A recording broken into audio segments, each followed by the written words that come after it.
Hi అండి, అందరూ ఎలా ఉన్నారు? బాగున్నారా? నేనైతే బాగానే ఉన్నాను. వెల్కమ్ టు జతు షాని వరల్డ్.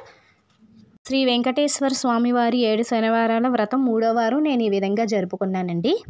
ఆ స్వామివారి కృప కటాక్షము ఎల్లప్పుడూ మీ ఫ్యామిలీ అందరికీ ఉండాలని మనస్ఫూర్తిగా మన ఛానల్ తరపున తెలుపుకుంటున్నానండి. ఈరోజు స్వామివారికి నైవేద్యం అనేది నేను గారెలు పెట్టడం జరిగింది. గారెలు అనేది నేను నైవేద్యం పెట్టానండి. స్వామివారికి అలంకరణ అనేది ఈ విధంగా నేను పూర్తి చేసుకున్నాను. మీరు కూడా ఈ వీడియో అనేది చూడండి.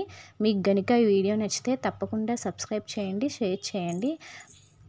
ఇగోండి, ఆ నమో వెంకటేశ్వరి ఆశీస్సులు మీ అందరికీ ఉండాలని, ఆ స్వామివారి కృప కటాక్ష మీ ఫ్యామిలీ అందరికీ ఉండాలని మనస్ఫూర్తిగా కోరుకుంటున్నానండి. ఓం శ్రీ నమో వెంకటేశాయ శ్రీ శ్రీనివాస గోవింద గోవింద. ఓం శ్రీ నమో వెంకటేశ శ్రీ శ్రీనివాస గోవింద. శ్రీ పద్మావతి సమేత శ్రీనివాస వైకుంఠనాథ. ఓం నమో వెంకటేశ శ్రీనివాస గోవింద.